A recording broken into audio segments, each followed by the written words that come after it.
Media में आने के बाद कहीं न कहीं सवाल यह उठने लगा कि 2017 में यूपी में विधानसभा चुनाव होने हैं, उसी मद्देनजर कहीं यह एक सियासत तो नहीं है।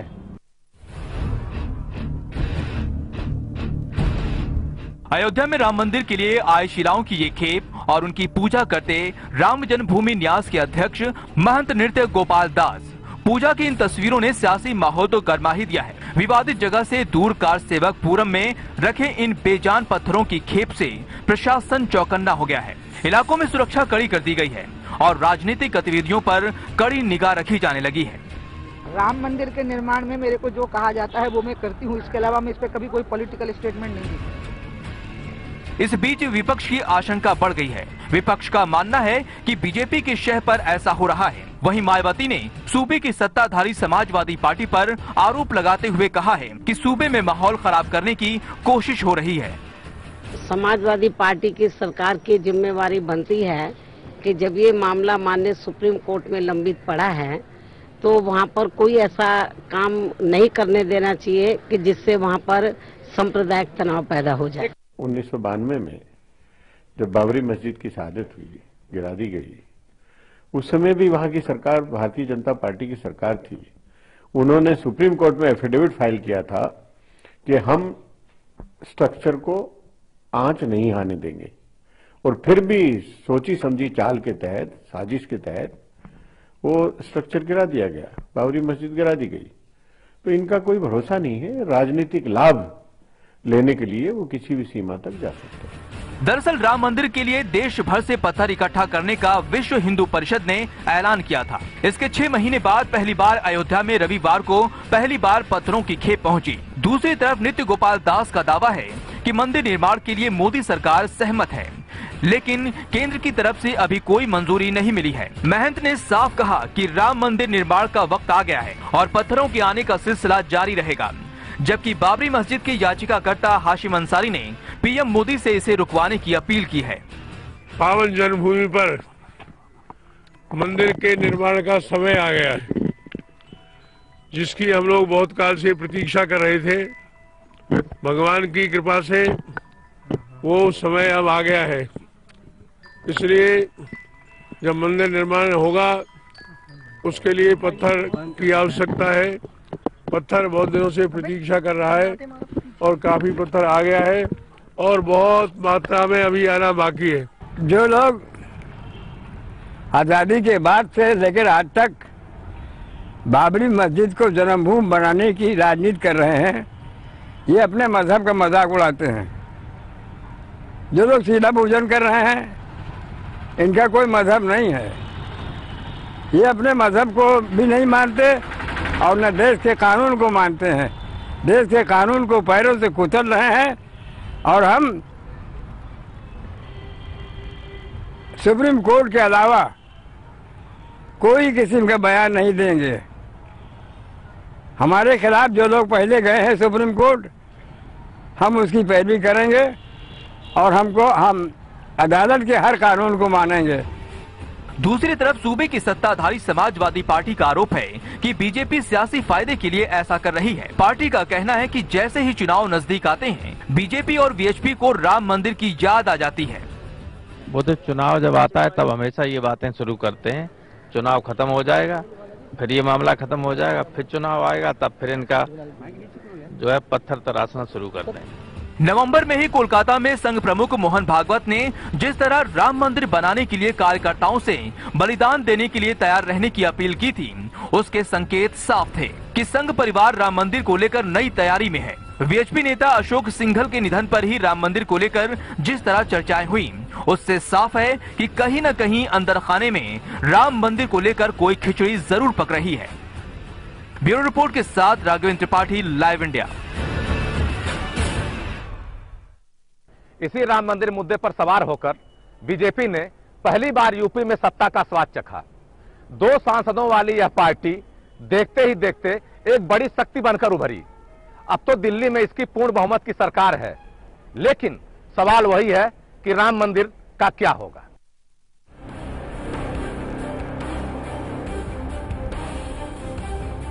अयोध्या में विवादित ढांचा गिराए जाने की 23वीं बरसी अभी कुछ ही दिनों पहले बीती है। इस मौके पर अयोध्या सहित देश के कई शहरों में सुरक्षा के कड़े बंदोबस्त किए गए थे। एक ओर वीएचपी और तमाम हिंदूवादी संगठन 6 दिसंबर को कहीं हिंदू स्वाभिमान तो कहीं शौर्य दिवस के तौर पर मनाया।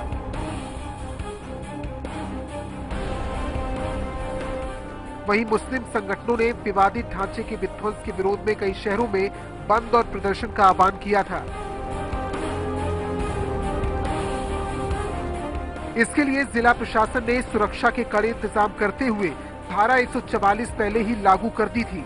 साथ ही परंपरागत कार्यक्रमों को छोड़कर कोई भी अन्य कार्यक्रम करने पर रोक लगाई थी। कुल मिलाकर अयोध्या से लेकर हैदराबाद तक किसी भी अनहोनी से निपटने के लिए पूरी तैयारी की गई थी।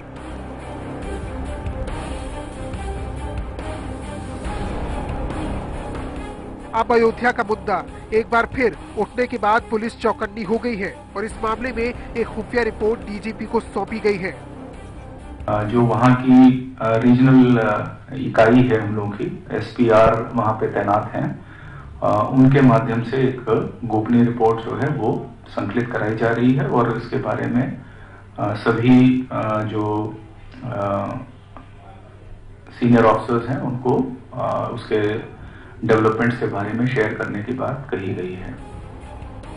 अयोध्या के राम मंदिर मुद्दे को लेकर यूपी के गवर्नर राम नाईक भी काफी गंभीर दिखे। गवर्नर ने साफ किया कि मंदिर का निर्माण सुप्रीम कोर्ट का आदेश आने के बाद ही होना चाहिए। राम मंदिर के बारे में मेरी भूमिका स्पष्ट है। मैंने कई दफे उसके बारे में स्पष्टता की है कि उच्चतम न्यायालय का निर्णय आने के बाद उसके अनुसार ही राम मंदिर बनाना चाहिए। हर बार 6 दिसंबर के दिन अयोध्या छावनी में बदल जाती है। हर 6 दिसंबर को सुनाई देती है प्रशासन की चहलकदमी और सुरक्षा बलों के कदमों की आवाज।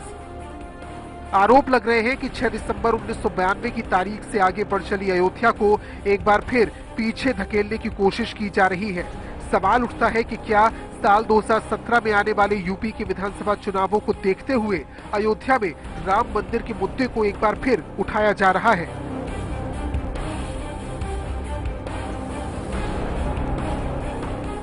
Raghavendra Tripathi, live India, Ayodhya.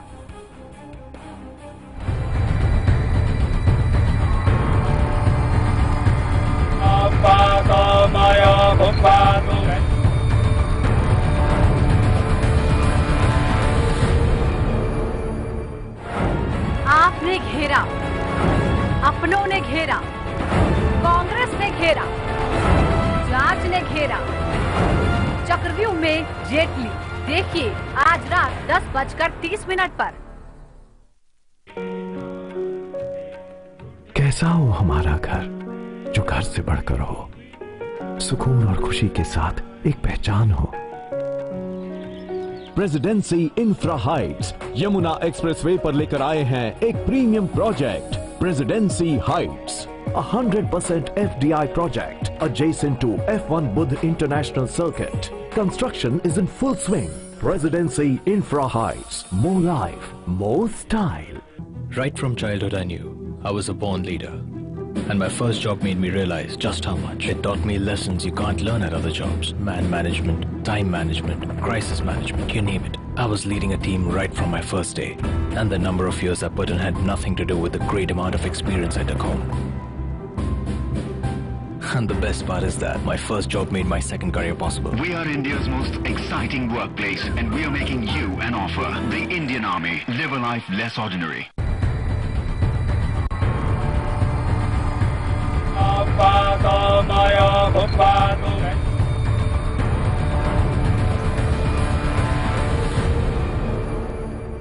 अयोध्या में सरयू नदी किनारे बने घाट ने राम मंदिर आंदोलन से जुड़े कई उतार चढ़ाव देखे हैं।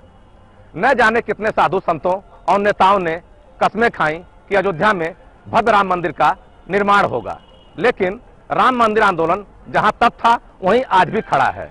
हां, यह जरूर है कि 6 दिसंबर की तारीख आते ही इस मुद्दे को आलमीरा से निकालकर झाड़ पोंछकर जनता के सामने ले जाया जाता है और वही इस बार भी हुआ।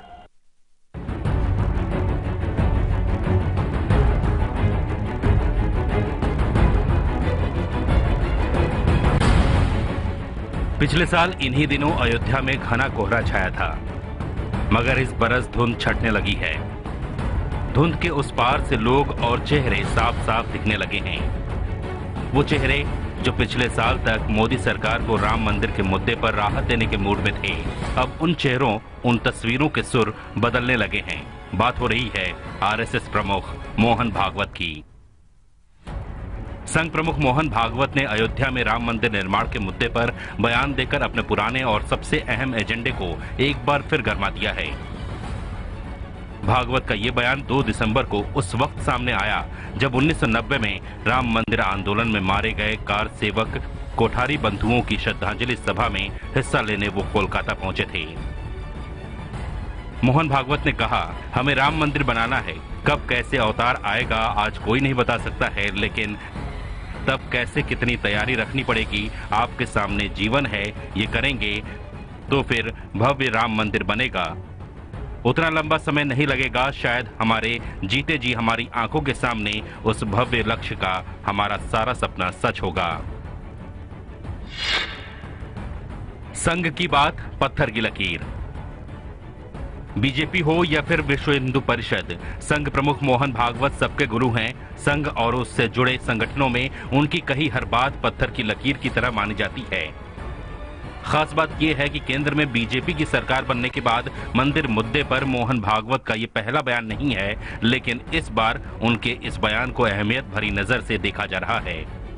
वर्तमान समय में जो सरकार है, भाजपा सरकार है, इस पर दबाव देने का भी उनकी बात है कि हम दबाव देंगे कि हम बैठे नहीं हैं और राम मंदिर का निर्माण के लिए उन पर दबाव दें और राम मंदिर निर्माण करने के लिए वो प्रयास करें, इसलिए यह ऐसा किया गया है। सवाल ये है कि कुछ दिनों के अंदर 2 बार अयोध्या में राम मंदिर बनाने के पुराने मुद्दे को दोबारा जिंदा करने की कोशिश के पीछे मोहन भागवत की मंशा क्या है? बयान के पीछे की वजह। दरअसल राम मंदिर का मुद्दा संघ के लिए हमेशा से अहम रहा है, लेकिन भागवत के ताजा बयानों ने इस मुद्दे को एक बार फिर सुर्खियों में ला दिया है। तो इसके पीछे 2 बड़ी वजहें हैं। पहली बात यह कि भागवत उस राष्ट्रीय स्वयंसेवक संघ के प्रमुख हैं जिसका राजनीतिक विंग कही जाने वाली बीजेपी के पास देश की सत्ता है। यही नहीं, प्रधानमंत्री नरेंद्र मोदी राष्ट्रीय स्वयंसेवक संघ के प्रचारक रह चुके हैं। ऐसे में आरएसएस के मुखिया की हैसियत से भागवत का बयान बेहद अहम हो जाता है। दूसरी बात यह है कि देश में बीजेपी की सरकार के बनने के बाद पहली बार आरएसएस की ओर से राम मंदिर को लेकर बड़ा बयान आया है। जिन विषयों को लेकर नरेंद्र मोदी जी को प्रधानमंत्री की कुर्सी तक पहुंचाया, अब कुर्सी पर बैठकर वो सारे बिंदु छूट गए हैं, उन्होंने छोड़ दिए हैं, तो विश्व हिंदू परिषद की नाराजगी स्वाभाविक है। बदली हुई सत्ता और बदले हुए माहौल में मोहन भागवत के बयान को गंभीरता से तो लिया जा रहा है, लेकिन उतने ही गंभीर सवाल भी उठ रहे हैं। बड़ा सवाल ये है कि मोहन भागवत और वीएचपी ने अचानक राम मंदिर का राग क्यों छेड़ दिया है, और अगर वो राम मंदिर को लेकर गंभीर हैं, तो फिर मंदिर बनाने की तारीख क्यों नहीं बताते। लेकिन इस सवाल का जवाब ना तो बीजेपी देना चाहती है और ना ही आरएसएस। अगले साल यानी साल 2016 में पश्चिम बंगाल और साल 2017 में उत्तर प्रदेश में विधानसभा चुनाव होने हैं। ऐसे में विरोधी दल मंदिर मुद्दे को संघ की चुनावी चाल बता रहे हैं और भागवत के बयान को राम मंदिर के बहाने सांप्रदायिक ध्रुवीकरण करने की कोशिश का हिस्सा। Raghavendra Tripathi, live India, Ayodhya. 6 दिसंबर 1992 ये वो तारीख है जिसने अयोध्या का इतिहास और भूगोल दोनों बदल दिया। साथ ही बदल गया यहां का सामाजिक ताना बाना। हर साल 6 दिसंबर आते ही यहां पसर जाता है सन्नाटा और घर में दस्तक देने लगती है एक अनहोनी की आशंका।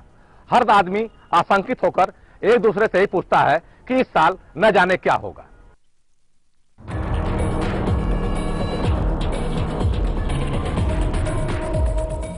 अयोध्या में 6 दिसंबर 1992 की घटना के बाद यूपी सहित देश में क्या हुआ वो अब अतीत हो चुका है।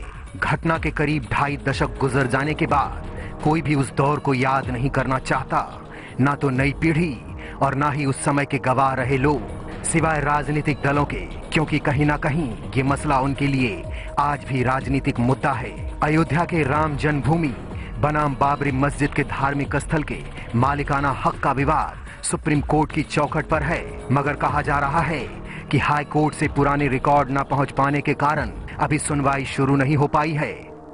देखिए, ऐसा है कि यह कार्यक्रम जो मंदिर का है वह 3 स्वरूपों में समाधान हो सकता है। या आपसी समझौता, या संसद भवन में इसका कानून पास करें, और या कोर्ट। तो 2 तो संभव नहीं है। केवल एकमात्र है कि सुप्रीम कोर्ट का जो आदेश होगा, और सुप्रीम कोर्ट के आदेश पर ही निर्भर करेगा, क्योंकि जब तक उसका आदेश नहीं होता सुप्रीम कोर्ट का, मंदिर निर्माण का ये पूजन वूजन सब कोई भी महत्व नहीं रखता। 30 सितंबर 2010 को इलाहाबाद हाई कोर्ट की लखनऊ खंडपीठ ने अपना ऐतिहासिक फैसला सुनाया। 3 जजों की पीठ का यह पूरा फैसला लगभग 10,000 पन्नों का था।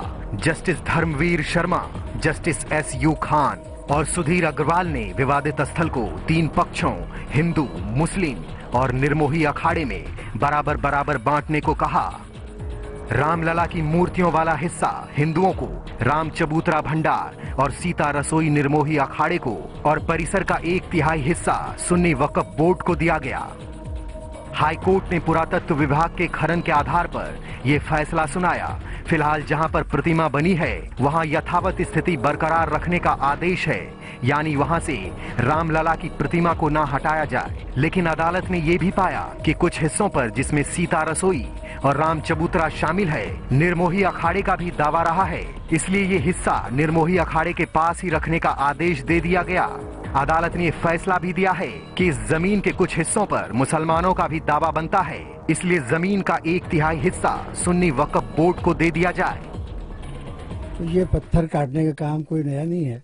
वो पत्थर बाहर से लाए हैं, वहाँ उसका शिला पूजन किया है, या एक जगह से दूसरी जगह सफाई करने की शिफ्ट किया है। तो ये सब इसलिए वो करते हैं, उसका मैसेज देते हैं और मीडिया को इधर मुतवज्जे करते हैं, मीडिया को अपनी तरफ आकर्षित करते हैं ताकि मीडिया इसको रिपोर्ट करे, ताकि उनकी कॉन्स्टिट्यूंसी में ये बात जा सके कि वो इस पर कॉन्शियस हैं और इस पर वो कोशिश कर रहे हैं। इस फैसले से असंतुष्ट पक्षों ने सुप्रीम कोर्ट में अपील की, तो सुप्रीम कोर्ट ने 9 मई 2011 को हाई कोर्ट के आदेश पर रोक लगाते हुए यथास्थिति बनाए रखने को कहा था। ये मामला 60 सालों से भी ज्यादा समय से अदालत की चौखट पर है और अब भी इसका कोई समाधान नहीं निकल पाया है। लेकिन राजनीति चमकाने के लिए इस मामले का इस्तेमाल आज भी भरपूर होता है। Raghavendra Tripathi, live India, Ayodhya.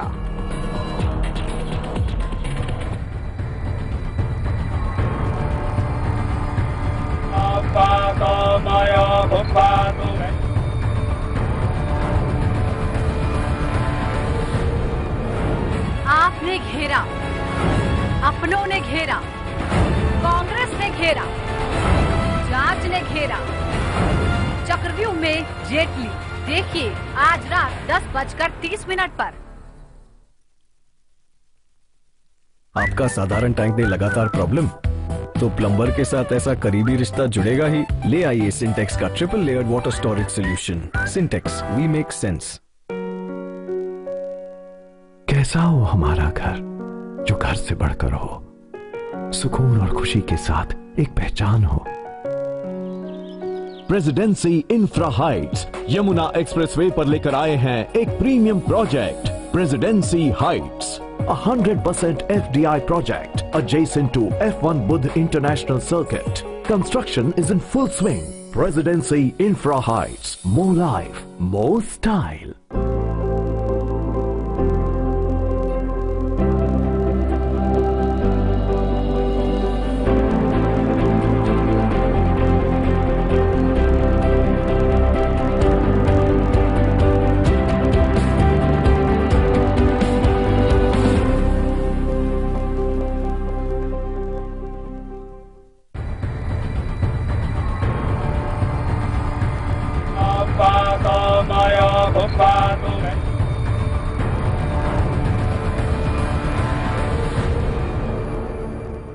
राम की नगरी अयोध्या।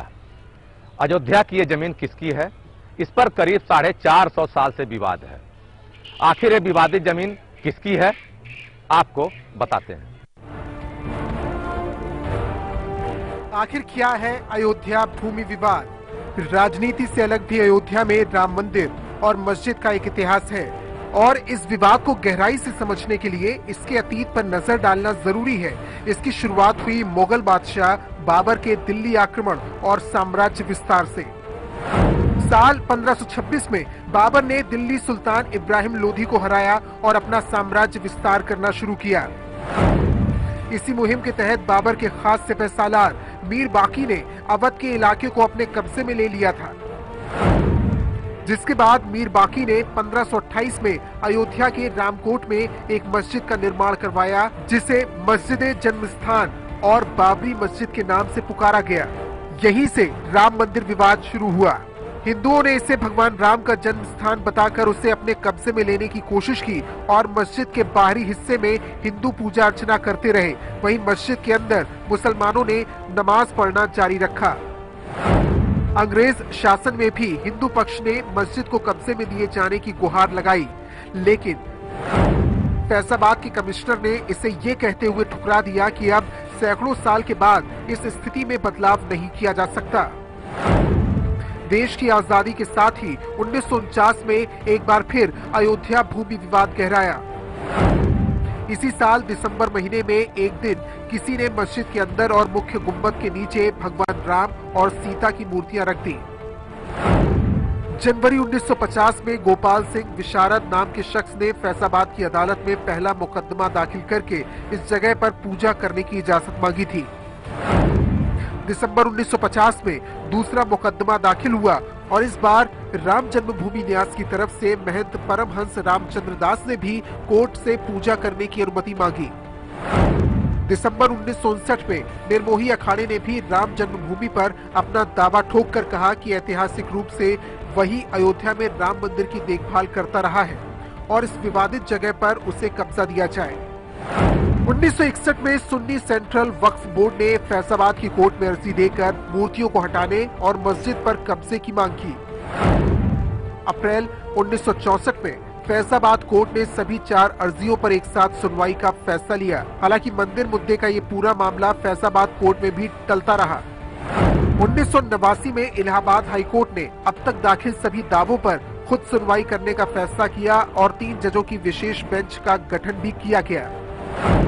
2002 में हाईकोर्ट ने हिंदू पक्ष के दावे की पुष्टि के लिए यहां खुदाई का जिम्मा आर्कियोलॉजिकल सर्वे ऑफ इंडिया को सौंपा।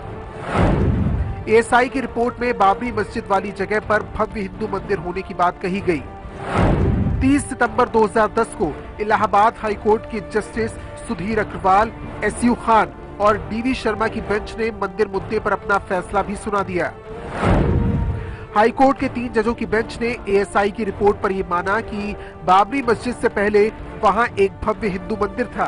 साथ ही कहा कि इस ऐतिहासिक तथ्य की भी अनदेखी नहीं की जा सकती कि वहां 450 सालों से एक ऐसी इमारत थी जिसे मस्जिद के रूप में बनाया गया था। हाईकोर्ट ने अपने फैसले में अयोध्या की विवादित 2.77 एकड़ जमीन को 3 बराबर हिस्सों में बांटने का आदेश दिया। फैसले से असहमत पक्षों ने सुप्रीम कोर्ट का रुख किया और सर्वोच्च अदालत के फैसले का इंतजार है। Bureau report, live India.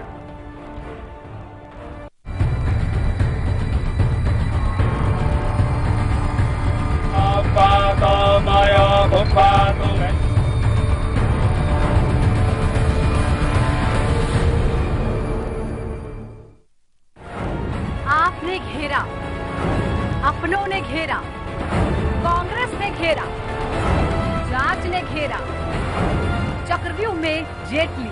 देखिए आज रात 10:30 पर।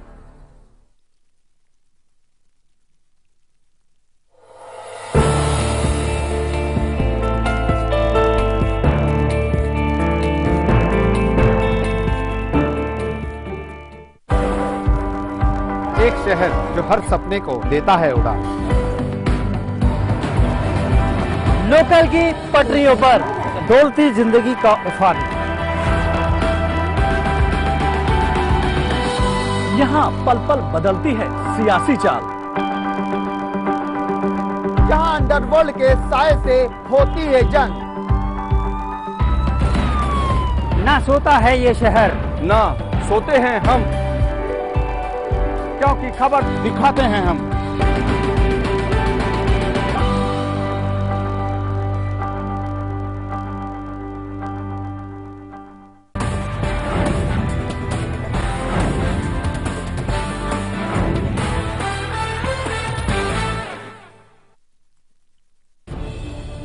खबरों को देखने का हर किसी का अपना नजरिया होता है।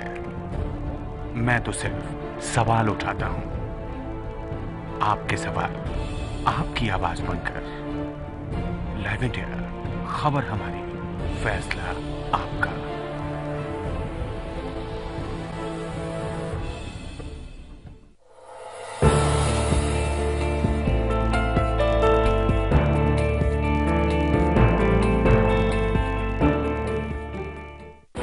राजनीति के गलियारे की हर खबर, संसद से 7 RCR तक नजर है प्रधानमंत्री कार्यालय की गहमा गहमी पर। दिखाएंगे बंद कमरों की फाइलों और फैसलों का सर, रखेंगे पैनी नजर, लाएंगे हर खबर आपके पास पूरे भरोसे के साथ। लाइव इंडिया, खबर हमारी, फैसला आपका। अब आप न्यूज के रहेंगे और भी ज्यादा करीब लाइव इंडिया ऐप के साथ। सिर्फ एक टच और आप हो जाएंगी न्यूज अपडेट, कभी भी कहीं भी।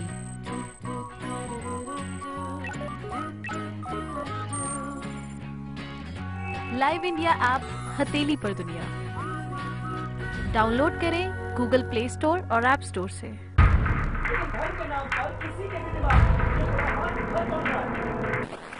मुझे सीधा जवाब चाहिए। झगड़ा कराना हमारा मकसद बिल्कुल नहीं है। मेरे सवाल का जवाब क्यों नहीं दे रहे? जिम्मेदारी तो आपकी सरकार की भी है ना, इसका जवाब आपको नहीं देना पड़ेगा।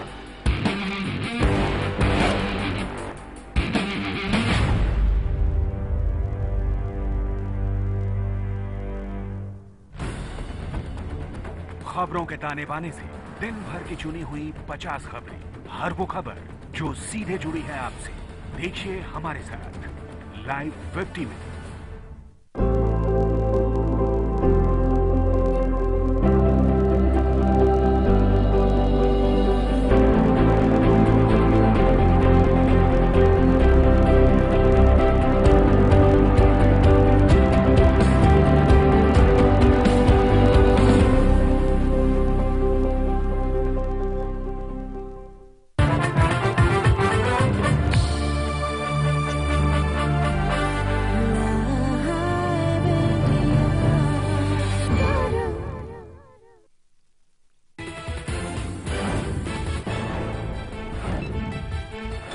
कोर्ट पहुंची डीडीसीए की जंग। जेटली ने केजरीवाल पर किया मानहानि का केस। केजरी का पलटवार, मुकदमे से न डराएं जेटली। मानहानि केस में राम जेठमलानी करेंगे केजरी का बचाव। डीडीसीए पर संसद में भी संग्राम। जेटली ने सभी आरोपों को बताया बेबुनियाद। कीर्ति आजाद ने सीबीआई तो कांग्रेस ने की जेपीसी जांच की मांग। कीर्ति की बगावत से बीजेपी परेशान। जेटली के बचाव में उतरे अमित शाह। का आरोपों से जेटली का कोई वास्ता नहीं। वेंकैया का बयान, आजाद का पार्टी ने लिया है संज्ञान। सुप्रीम कोर्ट का निर्भया के नाबालिग कातिल की रिहाई पर रोक से इनकार। रिहाई के खिलाफ सड़कों पर उतरे लोग। दबाव में आई सियासी जमात। कल बिल पर राज्यसभा में चर्चा। फिर गरमाया राम मंदिर का मुद्दा। वीएचपी ने मंगाए 2 ट्रक पत्थर। अयोध्या में किया शिला पूजन। उमा भारती का ऐलान, आंदोलन में फिर से शामिल होने को तैयार। कार फॉर्मूले पर केजरीवाल ने पीएम से मांगा सहयोग। पत्र लिखकर कहा मंत्रियों और अफसरों को दें कार पूलिंग की सलाह। पंजाब के स्वास्थ्य मंत्री के विवादित बोल, कहा नशा नहीं दवा है शराब। जब तक कंपनियों को मिलेगा लाइसेंस तब तक शराब को नशा मानने से किया इनकार। रोहतक कोर्ट ने 7 दोषियों को सुनाई फांसी की सजा। नेपाली युवती से सामूहिक दुष्कर्म और हत्या मामले में मिली सजा। इसी साल 4 फरवरी को बहु अकबरपुर के पास खेतों में मिला था शव।